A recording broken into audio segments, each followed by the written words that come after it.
leading God's people out of the debilitating shackles of their Egypts into the blessed promises of their Canaans. My Lord. Listen. This is the challenge This is the challenge. of God called leadership. Yeah. Whether you be a parent or a pastor, Yes. a teacher or a tutor, Yeah. you ought to want your students, your children, your parishioners to move from their Egypts Listen. into Listen. their Canaans. And you can't do that without crossing the Jordan. I like this. God has a promised land All right. for all of his people All right. in every generation. The idea of a promised land is as old as God's desire to have a peculiar people. All right. God instructed Abram, get thee out of thy country. Yeah. Were you at Sunday school yesterday? Yes, sir. Unto a land that I will show thee. Yeah. I'm going to show you. This was while Abram yet resided in Mesopotamia. Yeah. And when Abram arrived in Canaan, God made him a promise. Unto thy seed Yeah. I will give this land. Mama. From hence we get the term promised land. God promised. And God is able to fulfill every promise he makes. Geographically and historically, the promised land is by definition Yeah. all that land beginning at the Jordan River Yeah. on the east Uh-huh. and ending at the Mediterranean Sea on the west. Yeah. From the foothills of Lebanon on the north all the way to the Negev Desert on the south, Yeah. going toward Egypt. This land was given to the physical, the natural posterity of Abraham. Yeah. Abraham, however, not only has physical descendants, he is also the father of the faithful, Yes, sir. thus giving him spiritual descendants. We sing that little song, Father Abraham has many children. Yeah. Many children has Father Abraham. I'm one of them, so are you. So let's just praise the Lord. Abraham has physical descendants and spiritual descendants. Yes, sir. The term promised land therefore takes on spiritual connotations for the spiritual descendants of Abraham. Yeah. A spiritual definition of the promised land? You want one? All right, here it comes. A state of freedom from tyranny Yeah. to pursue one's potential and to determine one's destiny. A place of peace, a place of plenty, even a land flowing with milk and honey. Yeah. That's why so many black folk left North Louisiana and East Texas going to California because they're going looking for a promised land. God has such a Canaan.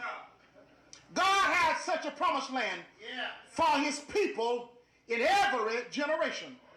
Not just to the Jews only Yeah. in the physical sense.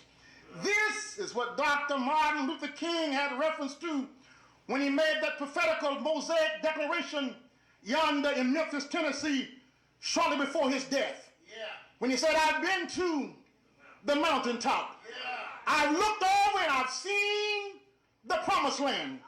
Then King said, I might not get there with you. Yeah. But he said, we as a people will get to the promised land. He did not have reference to the Middle East. Yeah. He was speaking in a figurative and a spiritual context. Yeah. God has a promised land Yeah. for his people in every generation. That's my first point. Yeah. My second point is, since God has a promised land, Come on. since God has a Canaan, Yeah.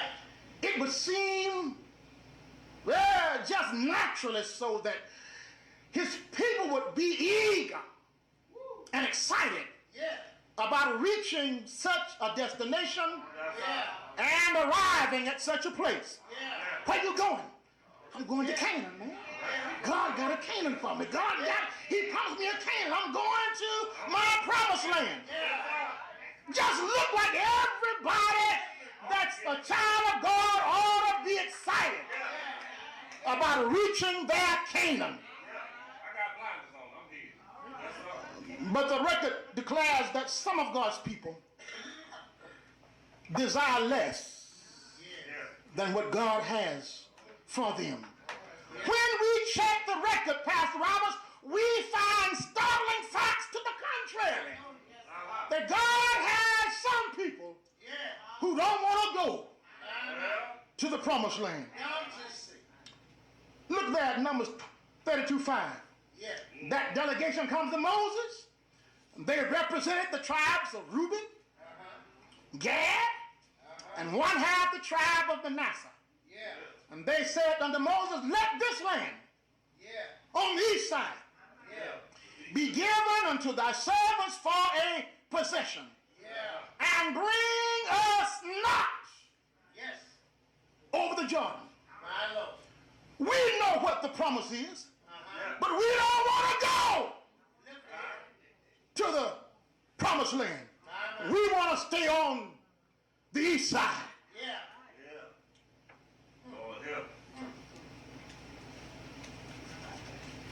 It's a hard job to take folk somewhere where they don't want to go.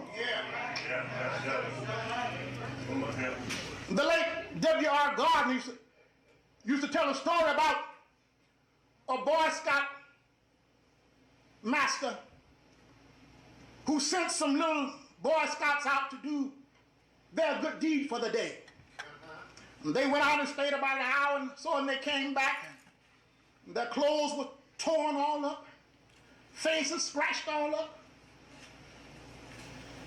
hair all messed up. And the Scout master said, what did y'all do? They said, we did our good deed for the day. All right. He said, you did? So, well, if you did a good deed, why are you all scratched up and bloody and nose bloody and mouth bloody, clothes torn up? Why are you looking like you looking if you did a good deed? What did you do? And they said, we carried an old lady across the street. He said, well, that's good, so, but how come you looking like this? They said she didn't want to go. And sometimes preachers, pastors, parents, teachers end up being scratched up, beat up by life because we're trying to take people to a Canaan where they don't want to go.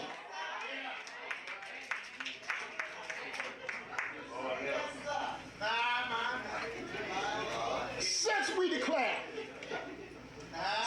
declare that the Lord knows best, and we even sing, and I think sometimes we lying, but we even sing, brother musician, wherever he leads, I'll go. Why would any person or any people want or desire less than what God has for them? I think the record reveals the answer. Because of vested interests.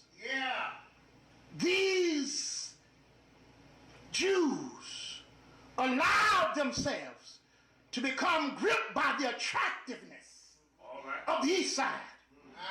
They said, we have cattle, vested interests, and the east side is a good grazing ground. This land, the east side, Gaza, Bashan, were fertile grass growing plains. It was a land for cattle, and it was thus attractive to them. It became so attractive that they did not want to go to the west side. I came to tell you, my honor, beware.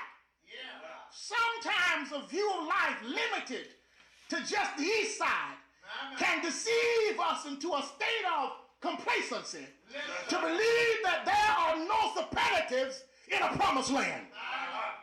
Things are never so good that they can't be better. The peculiar thing about this whole affair, Reverend Thornton, is that they opted for the east side without ever having seen the west side. Just looked like they would have said, well, let's go check the west side out before we make our decision to stay on the east side. But they made a decision to stay on the east side without ever having gone to check out the west side. God never intended the east side to become a permanent residence for these people. The east side was just a place to get them ready for Canaan. 1968, the summer between my junior year in high school and my senior year, my brother worked for automotive engineering in Dallas. He drove down the long street and got me and said, boy, I got you a summer job with my company. And you can work this summer and get money to buy your clothes and your school supplies. I said, okay. I packed my little bag and we took off to Dallas. Worked the whole summer. Came time to get ready to go back to Louisiana for my senior year. All right. He said, Junior, go in and tell the boss that you're going to leave and thank him for having let you work this summer. And I said, what you talking about? Because I had been getting those $100 and some paychecks back in 19 for the whole summer. I said, and it makes your voice get heavy. Money will make your voice get heavy. I said, what you talking about? I said, I'm making more money than Louisiana school teachers. He said, Bob, this is just a temporary job. This is just a job to get you ready for the world. This is not a permanent situation. But sometimes we opt and make temporary affairs permanent cases in our lives. Don't put an X on the promised land without first checking out the west side. The next thing that we see here is the acquiescent will of God. And I want to use that big word, acquiescent. That is to say, God does not force promised land blessings on east side minded people. Y'all hear me? God won't force. If you don't want to go to Canaan, God ain't going to drag you across the Jordan River. He'll let you stay on the east side. Moses said, now, I want you all to understand that this is not what God has for you. He said, but let me go talk to God. Moses went and talked to God. He came back. He said, okay. That's acquiescent. God will go along with you to stay on the east side if that's where you want to stay. He said, okay. And in Numbers 32:22, Moses declared, this land shall be your possession. God gave them what they wanted, even though it's not what he wanted for them. When we make it known that we are possessed with east side mentality, God does not force west side blessings upon us. He simply says, okay. How many parents, you had a child in college, wanted them to finish, and they decided they would drop out? You had to say, with tears in your eyes, a pain in your heart, okay. Because if a child don't want to go to school and he gets to here, ain't going to do nothing. Moses' only concern was that they might discourage the other 9 1/2 tribes from going on to Canaan. You see, east side mentality is sometimes contagious. My grandma told me, boy, don't hang out and hang around folk who don't want to do nothing, because after a while you'll be the same way.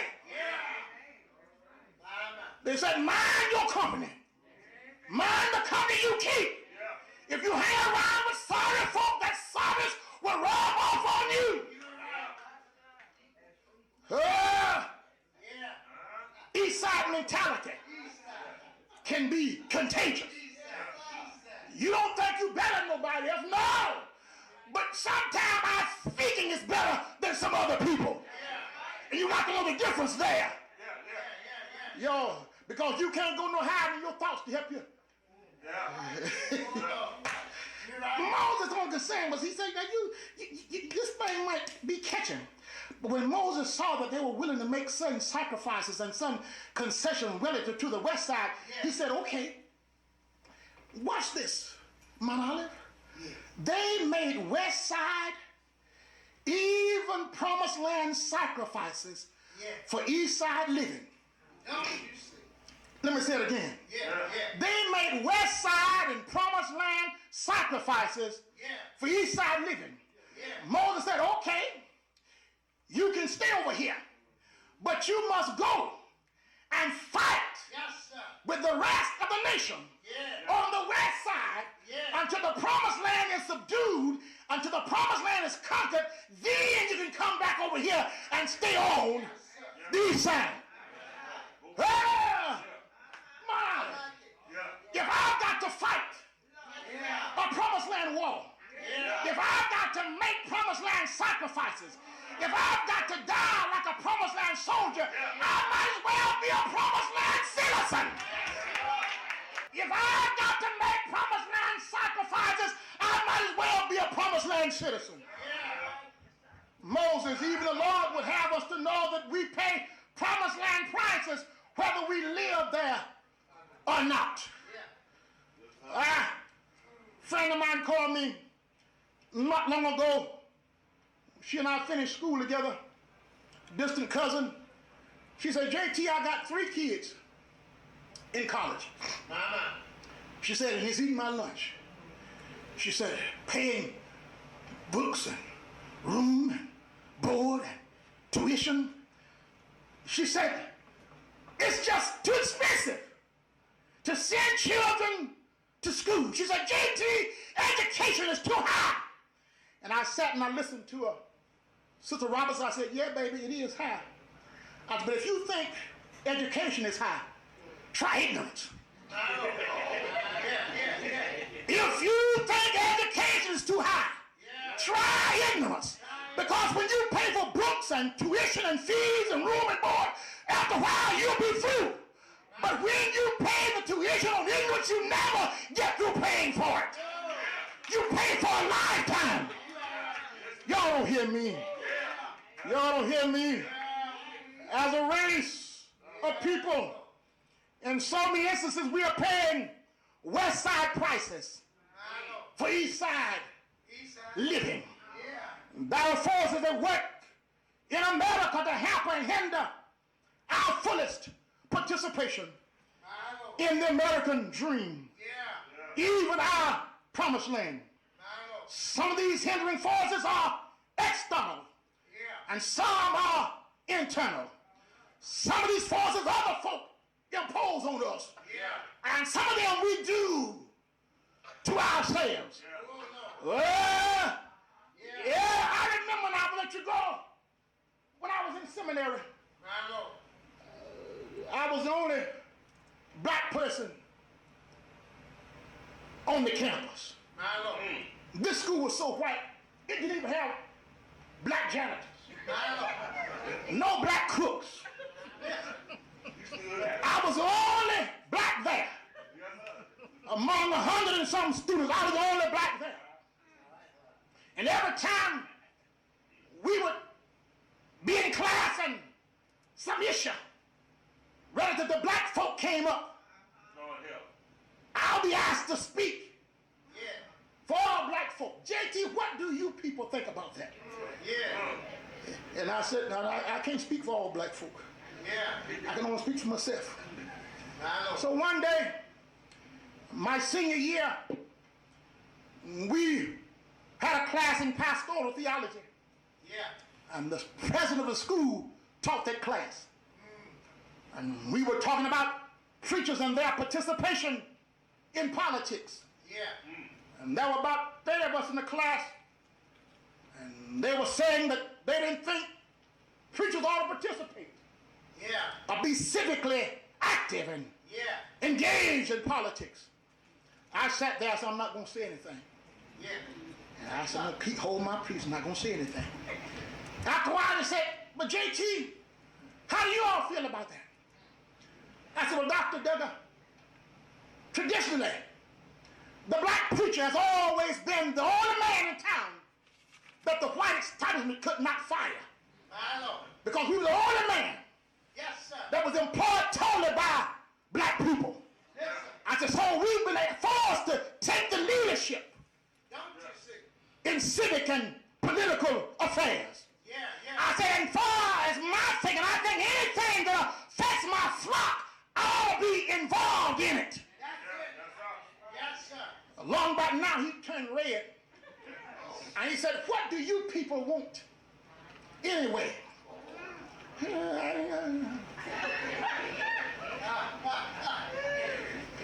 I want to say, what in the Sam Hill do you mean, you people? Because you people is a code word for the N-word. But now I have to answer him intelligently because this is the president of school. And a few weeks, he along with 6 other professors gonna have me in a room by myself for my orals. So I couldn't cuss him out. I had to think. I said, Doctor, I said, do you have children? He said, yes. I said, how many? He said, I have 2 girls. I said, I'll tell you what you do. You make a list of every kind of school you want your girls to go to, every kind of home you want them to live in, every kind of medical benefits you want them to be exposed to. You make a list of every kind of salary, every kind of job you want them to be employed in. I said, and when you get through, sign my name to it. That's what we want. The same thing you want for your blonde-haired, blue-eyed girl. I want the same thing for your black, leather-haired, brown-eyed girl. No more. No less. The same thing. The same thing. Y'all don't hear me? I don't want to stay on these sides. But look like sometimes there's so many of us who settle for these signs.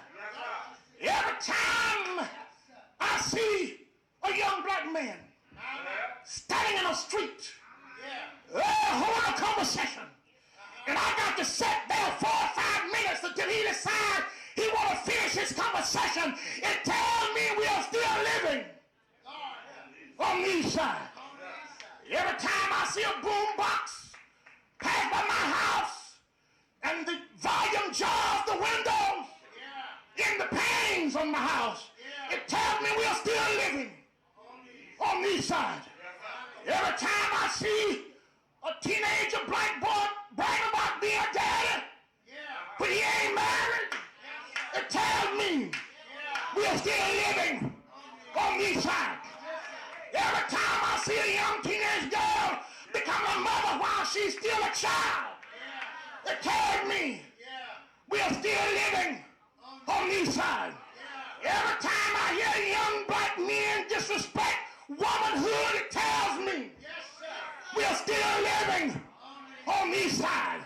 Every time I see a $60,000 car parked in front of a rent house, it tells me we are still living on these sides. Oh, but Olive, I stopped by to tell you, God has something better than these sides. Yeah, he has something better than the east side. For the east side represents the wilderness. The east side represents sin. The east side represents an incomplete redemption. The east side represents ties with Egypt. The east side represents 400 years of bondage. The east side represents an immature humanity. The east side represents the fact you've been brought out, but you haven't been brought in. And you're not into the promised land until you cross the Canaan, to cross the Jordan River. And I'm so glad. I said I'm glad. I stopped by to tell you tonight, don't give up until you cross the Jordan. Don't give up until you make it to the west side. I came to tell you, I'm bound for the promised land. Who will come and go with me? For I'm bound for the promised land. On Jordan's stormy banks I'll stand and cast a wishful eye to Canaan's fair and happy land where my possession lies. I'm glad, I'm bound. Oh, I'm bound for the promised land. Come on.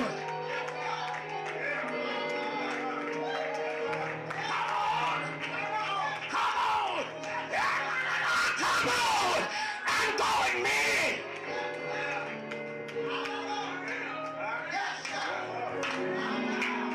I'm bound for the promised land. I'm sometimes up and I'm sometimes down, but I'm bound for the promised land. Thank the Lord. He will guide your feet and hold your hand.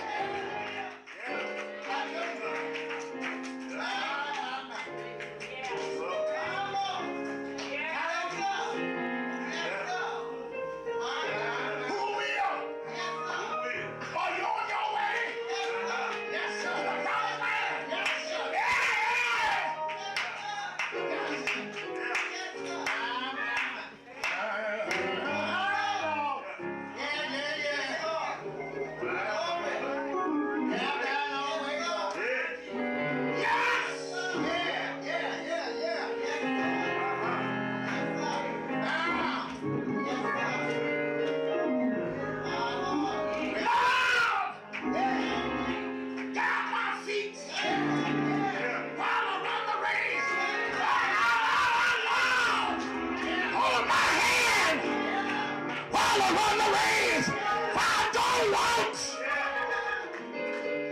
I don't want to run the race in vain.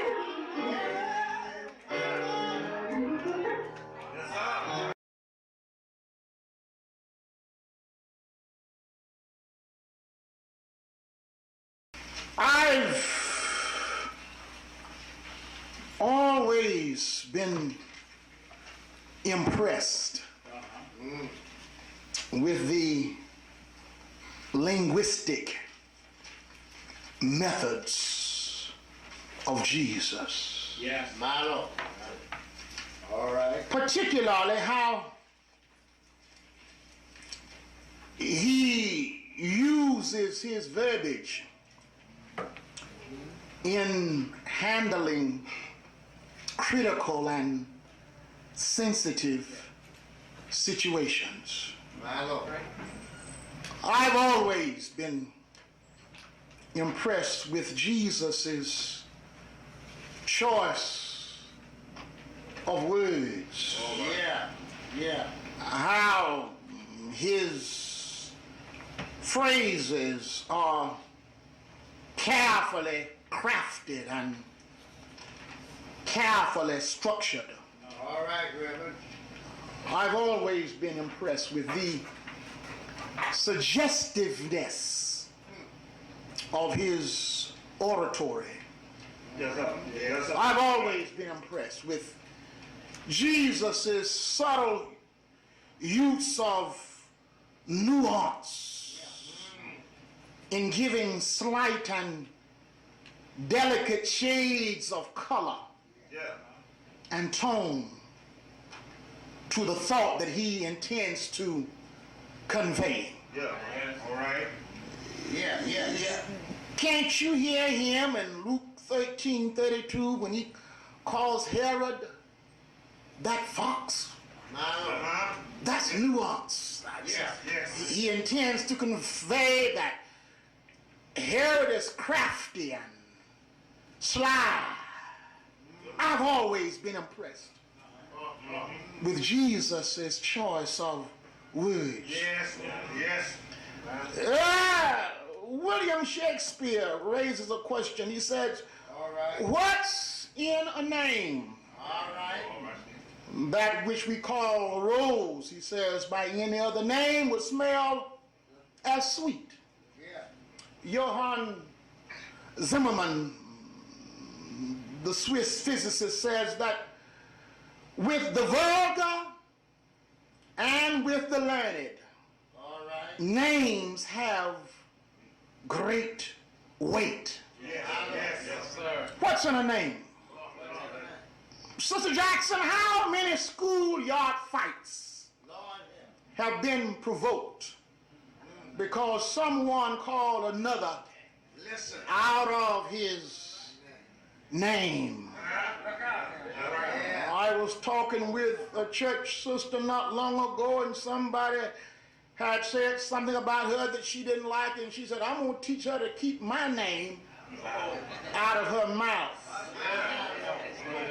I said, sister, that's an exercise in futility. The only thing you can do is make sure she got a good subject when she starts talking. What's in her name? Even the most innocent of us value and regard the integrity of our names. Well, names have great weight. Yes, sir. However, in this awful night, Yes, yes. here in our text, Yeah. Jesus is very deliberate in addressing this renegade All right. disciple. Yes, yes. He is very deliberate in how he refers to a man who has just sold him for a price Yes. and delivered him to his enemies with a kiss. All right. Yes. Let us consider some of the names Yeah. of Judas. Yes. Yes. Names that were alternatives and at Jesus' disposal, and to which he could have made reference to Judas on this night so charged with tension and intrigue. Jesus could have addressed Judas by his proper name, Judas Iscariot. Yes. Yeah. Judas, the Greek form of the Hebrew name Judah, Yes. which means God be praised. Yes. Iscariot, referring to the town of Kerioth, where Judas hails from. Yeah. But on this night so charged with tension, Listen. betrayal, and intrigue, Jesus does not refer to Judas by his proper name, Yes. but rather he calls him friend. Yes. He could have, Brother King, referred to Judas by his lack of faith. In John 6:64, Jesus talks about unbelievers. He says, but there are some of you that believe not. For Jesus knew from the beginning who they were that believed not and who should betray him. He could have called him a low-down, no good unbeliever. But Jesus did not choose to refer to him by his lack of faith, but rather he calls him friend. James 23, Abraham was a friend in belief, but here Judas is a friend in unbelief. He could have called him a devil. John 6:70 says, I have not chosen you 12, Yes. and one of you is a devil. Yes. That's getting wrong about what we would be. You know, you devil, you. Yeah. You dare come and sell me and then kiss me? Yes. A devil. But Yes. he did not call him devil. Yes. Yes. He calls him friend. He could have referred to him by his family. Yes. Son of Simon. John 6:71, in the Hebrew culture, men were often identified by their father's given name. Son of Simon. And as black folk, we are bad about talking about your kinfolk. Let me get upset with you. We'll talk about your mama, your cousin, your grandma, and all your family. But Jesus does not denigrate his family, but rather he calls him friend. Yes, sir, yes, sir. Then he could have referred to him by his infamy. Betrayal. John 13:21-26. Verily, verily, I say unto you that one of you shall betray me. John said, Lord, who is it? Jesus answered, he it is to whom I should give a sop when I have dipped it. And when he had dipped the sop, he gave it to Judas. But Jesus does not refer to him as a betrayer. He does not refer to him in his infamy, but rather he calls him friend. Listen. Then he could have referred to him by his office. Judas was treasurer. Sometimes in the business meetings at the Bethlehem church, I asked, Brother Treasurer, are you ready with your report? I know his name, but I refer to him by his office. John 12:6 says, he had the bag and bore what was put therein. But Jesus didn't call him treasurer. He called him friend. And then finally, Jesus could refer to Judas by his character flaw. He had sticky hands. Could have called him a no good thief. John 12:6 says, this he said not that he cared for the poor, but because he was a thief.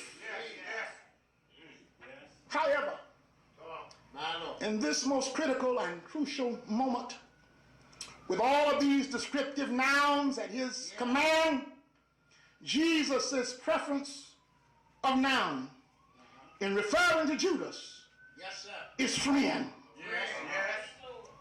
Benjamin Franklin says, you never know the true character of a person until you share an inheritance with them. My grandmother had 14 grandchildren, of which I'm the youngest, and had 4 living children, but she skipped over all the 4 children and the 13 other grandchildren and made me executor of her estate. And I learned something about my kinfolk that I didn't know.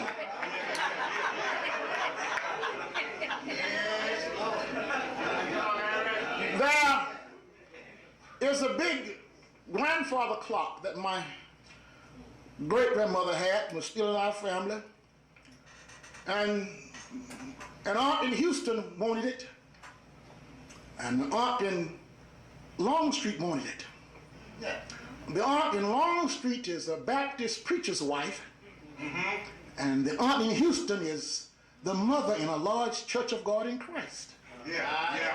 So they came to strong words. Strong words. And I said, you sisters, I said, y'all shouldn't act like that. I ain't there, y'all shouldn't act like that. And I took the Baptist preacher's wife back in the kitchen, and I very teasingly said to her, I said, you know, you shouldn't talk to your sister like that. I said, you know, she's a mother in the Church of God in Christ. She said, I'll call her mother, all right. I said, wait. I hope it's Mother Goose or Mother Teresa or somebody. She said, yeah, I got a name for her.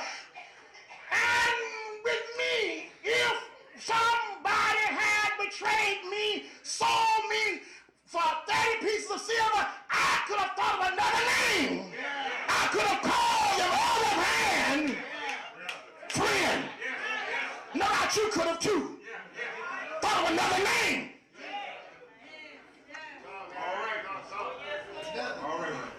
What does this teach us? Considering Judas's betrayal, his deception, even the kiss of hypocrisy. What does Jesus' use of the name friend infer? I'm glad you asked. The word friend gives us an insight into Jesus' stance in the midst of our failures. Yes, yes. Can I say that again? Yeah. Jerry Williams, this word friend gives us an insight into where Jesus stands in the midst of our failures. In his omniscience, Judas's kiss of deception and his subsequent betrayal were no surprise to Jesus. He had always known where Judas stood. The psalmist saw him centuries before and declared prophetically, my familiar friend whom I trusted has lifted up his heel against me. But in spite of Judas's actions, Jesus' tender word of endearment lets this fallen man know where Jesus stands. Notice Jesus does not use a term heated with hostility. He does not use a term cutting with criticism. Not even a term that deals with derogatory. If Judas had any doubts about where Jesus stood, the term friend should have allayed his reservations and put his doubts to rest. The term friend is a stance that always conveys reconciliation. When you mess up, when I mess up real bad, I'm glad to know that when I fall to my Lord, Jesus does not look at me in anything other than a friend.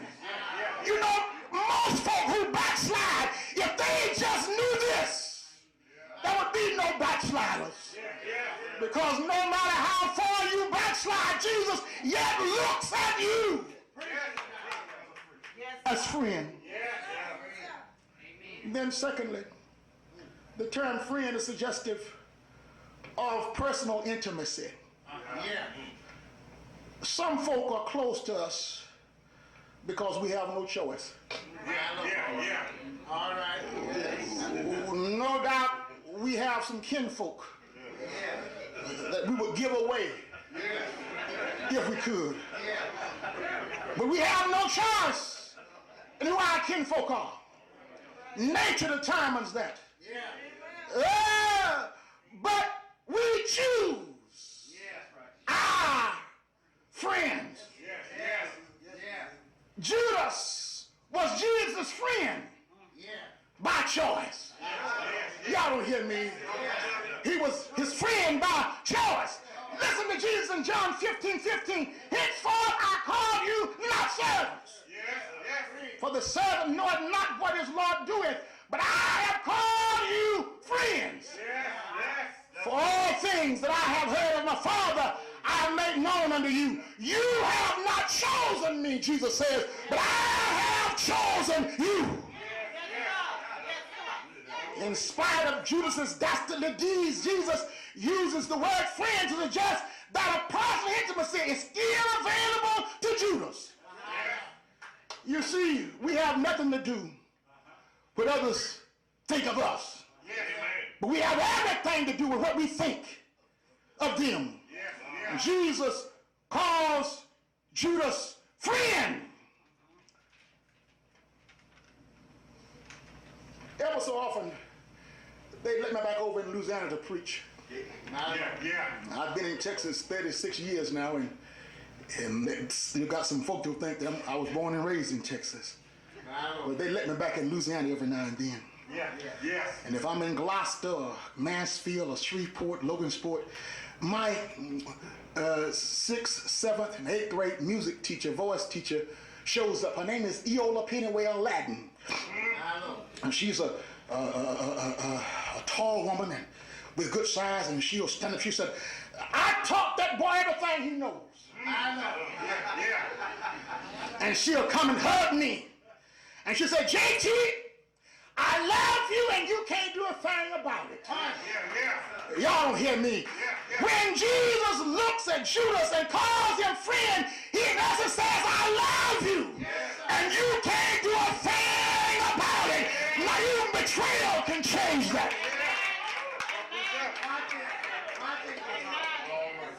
Thank God. Jesus loves me. And I can't do a thing about it. And then finally, this time of endearment is a reminder to Judas of what he should have been and where he should have stood. You see, Judas was a Jew. And every Jewish boy was familiar with their wisdom literature. And without a doubt, Judas had read Proverbs 17 and 17, which says a friend loveth at all times, and a brother's born for adversity. Since Jesus looked yet at Judas' friend under the most critical of circumstances, Judas must have thought, what is my stance? What kind of friend have I been to Jesus? Friendship ought to be reciprocal. Y'all don't hear me. Suddenly, this could have been a time of personal assessment for Judas. But he failed. The Bible said rather than standing with Jesus, he stood with them. Regardless of Judas's unfriendly actions, Jesus yet looked at him as friend. For now Jesus is on his way to Calvary. And there he will die. But yet I hear Jesus saying, greater love has no man than this, that he laid down his life for his friend. Jesus is headed to Calvary to die, even for Judas, for he calls him friend. Jesus did go to Calvary. They nailed nails in his hands. Jesus did go to Calvary. They spiked his feet. Oh, Jesus did go to Calvary. They pierced his side. And there he died. He died that I might have another name. There he died that you might have another name. When the world scandalizes my name and calls me everything but a child of God, I'm glad. I said I'm glad. Jesus calls me friend. What a consolation. When I was in my sin, Jesus called me friend. When I failed to live for him, I'm glad that Jesus calls me friend.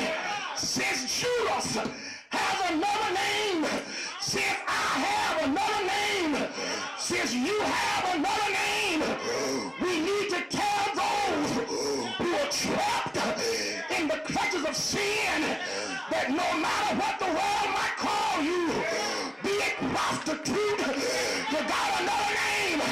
The world might call you pimp, but I came to tell you, with Jesus, you got another name. The world might call you drug addict, but with Jesus, I'm glad you got another name. For the world needs to know that in spite of themselves, with Jesus, that they have another name. And I'm glad I I said I'm glad. Thank God for Jesus. For Jesus has a unique way of looking beyond our faults and seeing our sins. Yes! I said Jesus has a way of looking beyond my failures and pulling me to himself. For in my failure and faulty, he calls me friend. In my infamy and my flaws, he calls me friend. In my fallacy and futility, he calls me friends. In my fallacy and frivolity, he calls me friends. In my fears and feebleness, I'm so glad. I said I'm glad that Jesus, my rock in a weary land, Jesus, my way out of no way, Jesus, my friend in trouble. Yes, he calls me friend. Oh, I said, oh, what a friend we have in Jesus.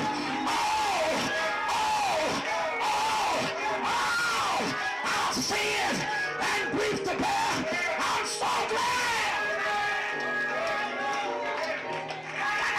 I'm glad. He calls me friend, friend, friend, friend.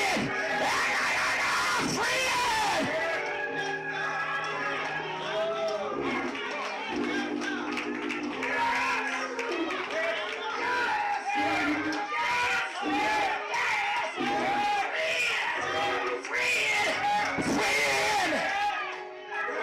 I got another name!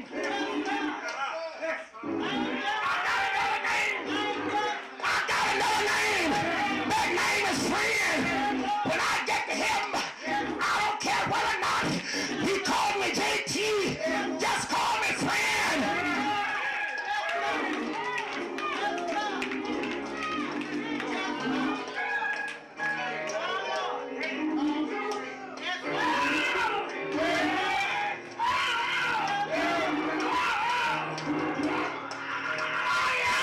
I'm so glad.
A living dog and a dead lion making a case for hope.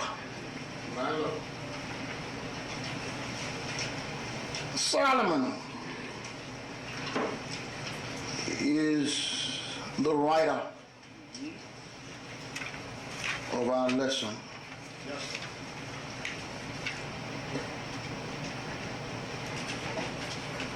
A man acquainted with excesses. 1,000 horses in his stables. 1,000 personal horses in his stables. A man acquainted with excesses. Theologically and philosophically, Solomon, this man of excesses, is high on hope.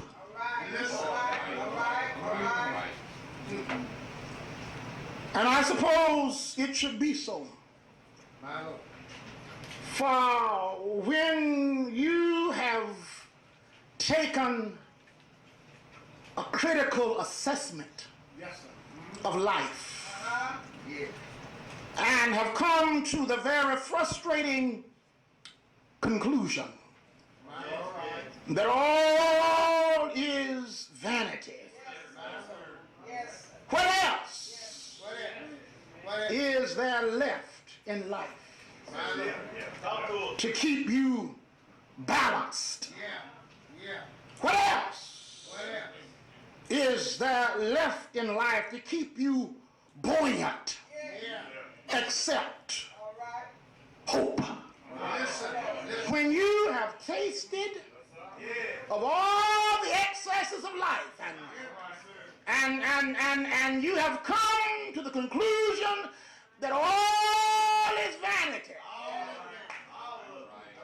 what else is there left to keep you from committing suicide except hope? Here in our text, Solomon summons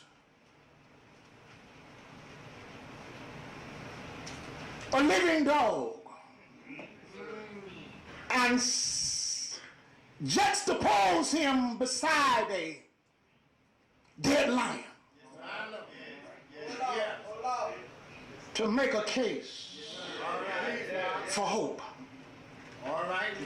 To make his point, he enlists two mammalian entities, a live dog, a dead lion, juxtaposes them in contrasting distinctiveness to make a case for hope. The first thing he suggests here is in life and in hope. Solomon sees the superlative conjunction. He says, to him that is joined to life, there is hope. My grandma used the word when you've run out. And sometimes we run out, and you can run out with excesses. He said, but there is hope when your name is hung on the signboards of life. But if you are yet connected to life, no matter what nobody says about you, there is hope. To Solomon, there is an interconnectedness between life and hope. The noted playwright Adelaide Shreve speaks to this interconnectedness with the words, hope is life, and life is hope. That is, they nourish and sustain each other. Life nourishes hope, and hope in turn nourishes life. This must be so, because ultimately and inevitably, life brings us to that place called difficulty. Have you been there? If you live long enough, life is going to bring you to a place called difficulty. Difficulty is a place of crosses and causes. Difficulty It's a place of issues and anxieties, difficulty. It's a place of problems and puzzles, difficulty. It's a place of complications and complexities, difficulty. It's a place of tears and terrors. And if we live long enough, life will bring us to a place called difficulty. In 1980, I sat down with my 93-year-old grandmother and I asked her, Dr. Brown, to tell me about her most ancient ancestor that she could remember. My grandmother was born in 1887. And she said, Bud, she called me Bud. She said, Bud, I remember my grandmother who had been a slave. And she said, I said, well, what impressed you about her? And she said, I remember how she would always respond whenever you spoke to her. And we would say, Mama Polly, how are you doing? And she would say, baby, it's just another day for me to chew hard bones and swallow bitter pills. Just another day for me to chew hard bones and swallow bitter pills. If you live long enough, life is going to bring you to a place where you will have to chew some hard bones and swallow some bitter pills. Inevitably, life brings us to such a place. And why not? Jesus reminds us in John 16:33 that in the world we will have tribulation. Tribulation. And for us as Christians, difficulty becomes a critical crossroads. Difficulty becomes a defining moment for hope. At that crossroads, difficulty, we can either look at the junction, or we can consider the fact that no matter what the difficulty is, I am yet joined to all the living. Y'all don't hear me. Y'all don't hear me. Y'all don't hear me. I'm joined to all the living. I got family. I'm joined to all the living. I got friends. I'm joined to all the living. There are doctors. I'm joined to all the living. If I need money, there are bankers. I'm joined to all the living. If I'm in trouble, I can get a lawyer. I'm joined to all the living. And where there is life, where we are joined to the living, there is hope. And no matter what my encounter might be, because I'm still alive, because I'm still connected to all the living, there is hope.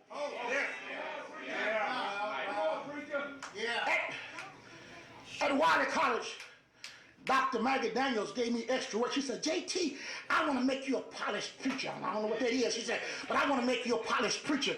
I said, what is that? She said, I want you to read Shakespeare. I said, these other kids not reading. She said, I want to make you a polished preacher, JT. Mr. Harris, I want you to come every week. When you come, I want you to read some more Shakespeare. While I was preparing this message, I thought about one of those quotes Shakespeare made. Shakespeare says somewhere among his writing that we are never beneath hope while above hell. Now we above hope while beneath heaven. Can I say it again? We are never beneath hope while we are above hell. And we are never above hope while we are beneath heaven. Where there is life, there is hope. Thank you, Maggie Daniels. What a superlative conjunction. As long as I'm connected, as long as I'm joined to life, there is hope. Young folk, don't let nothing get you down. As long as you are alive, there is hope. despair. Don't give up on life.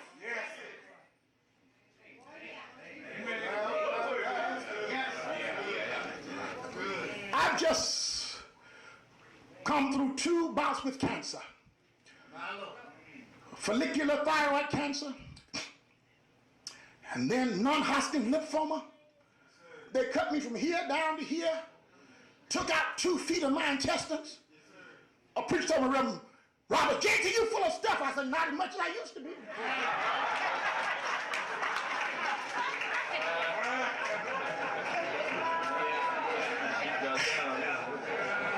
But when the doctors would come around, they said, preacher, we save you for last because you always inspire us. They said, you never down. Why is that some preacher? Doctors, I preached Jesus all of my life. And if this is the last, it's been a good trip. While there is life, you might have 2 types of cancer, but as long as you got life, y'all don't hear me. There is hope.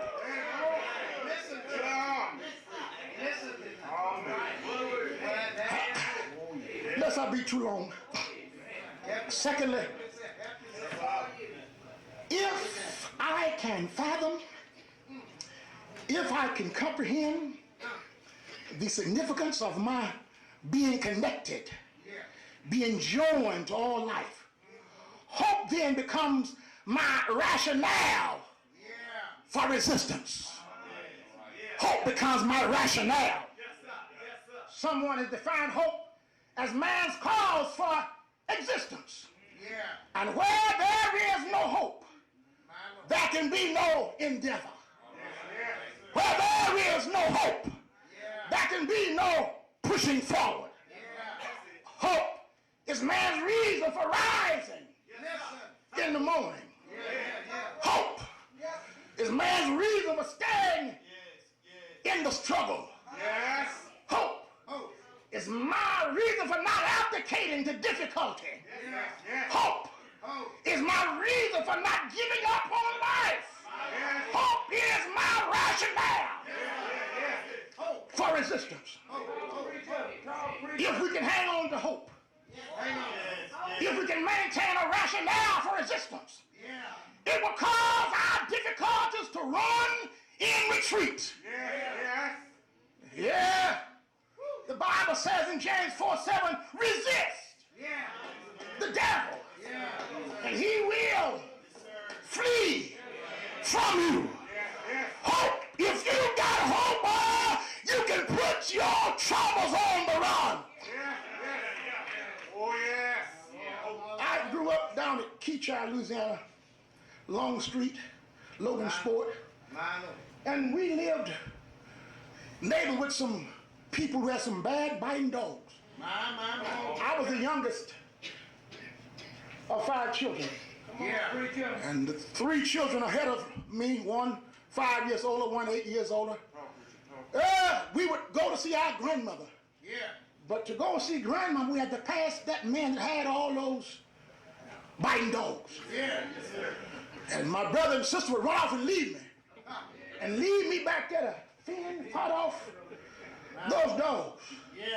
Well, y'all pray for me. There's kind of mean streak in me. And one day I said, hell, I ain't running no more. Pray for me. I got me a stick. Nail me some nails in the stick. And when I got there, those dogs came out. Charging toward me. And I took that stick and started running right toward me. And all of a sudden, those dogs started running from me. I said, Lord, I've been running all these years for nothing. Running for nothing. Resist the devil. You gotta have a rationale for hope. Y'all don't hear me. Y'all don't hear me. You don't hear me. You gotta have a rationale for resistance. Etymologists have determined that the inelegant caterpillar transitions into the beautiful butterfly because he has a rationale for resistance. In that cocoon, he keeps struggling, keeps struggling, keeps pushing himself out, making himself bigger. And finally, he busts out. And because of his resistance, when he gets out of that cocoon, he has built up some wings. So he's able to fly. If you're going to fly, you got to have a rationale for resistance. Hope is that resistance necessary to my existence. Finally, let's not hold you too long. Solomon undergirds his case for hope by a judicious juxtaposition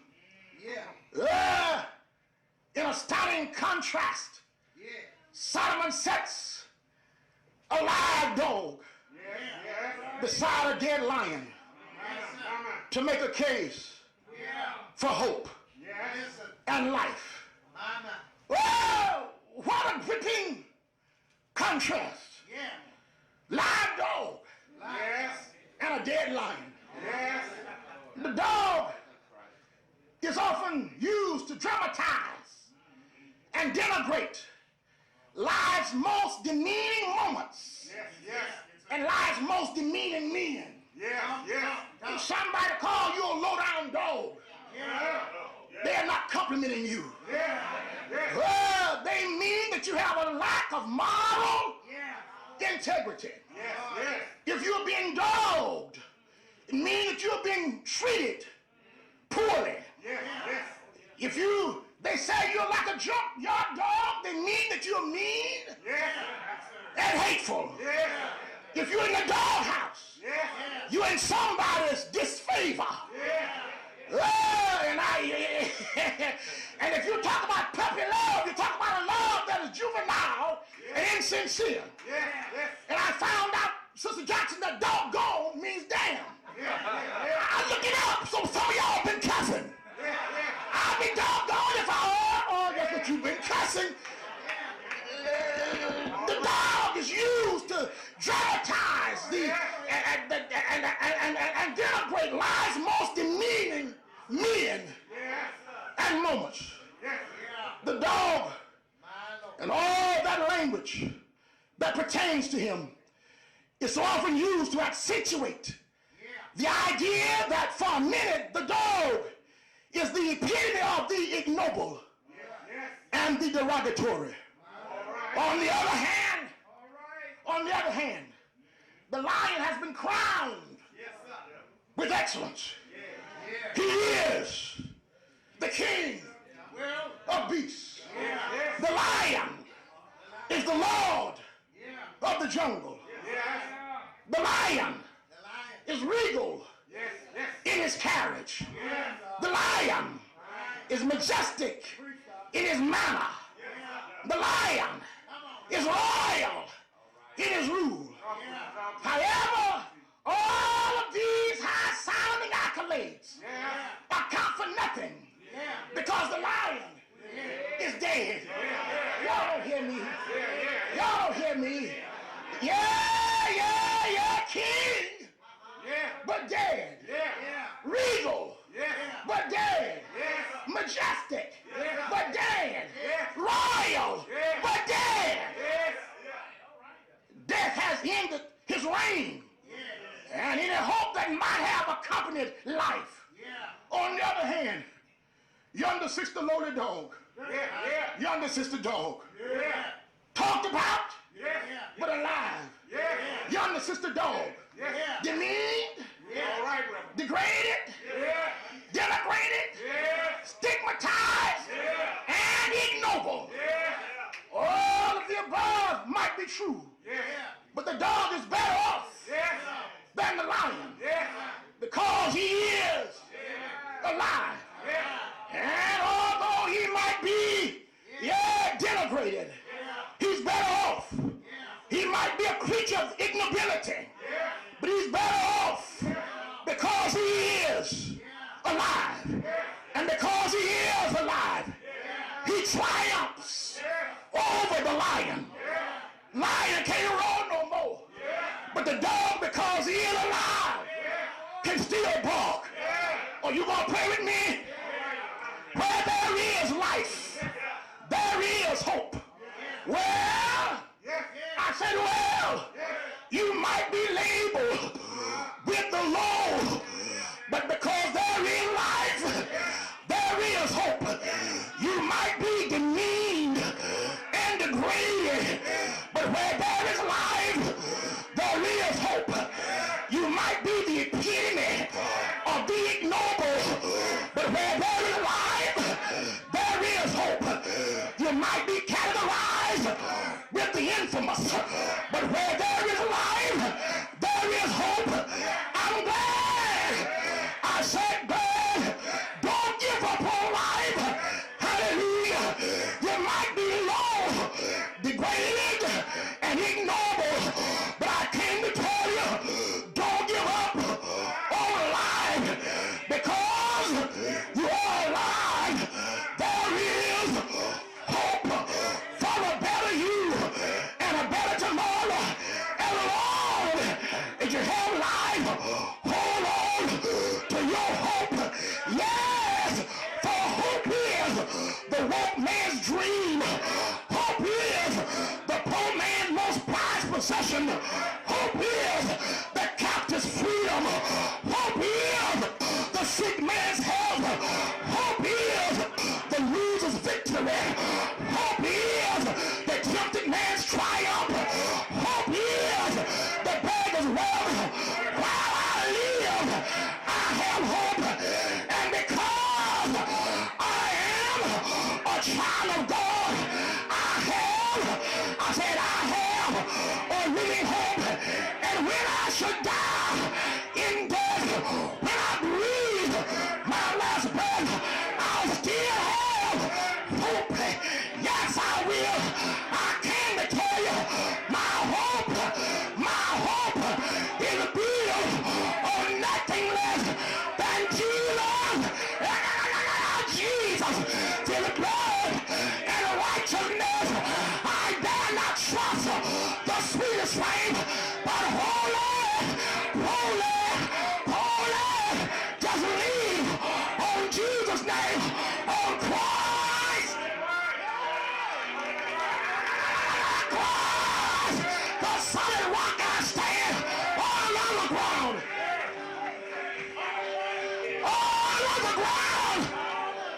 All on the ground. You're singing saying,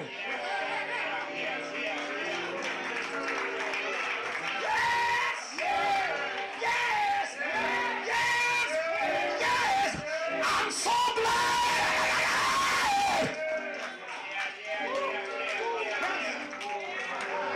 I have hope.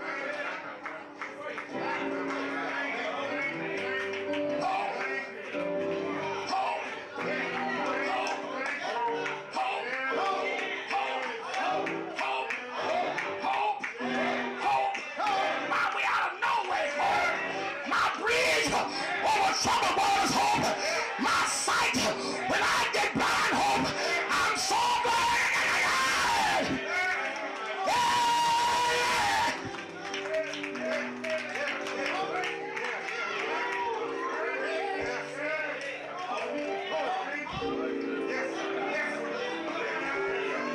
Hope, my leaning post. When I get weary, hope.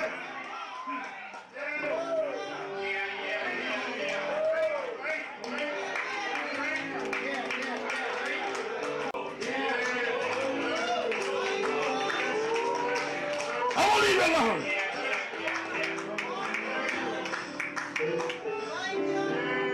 My hope is built on nothing less than Jesus' blood and righteousness. I dare not trust the sweetest frame, but I'm so glad I can hold it in. Oh,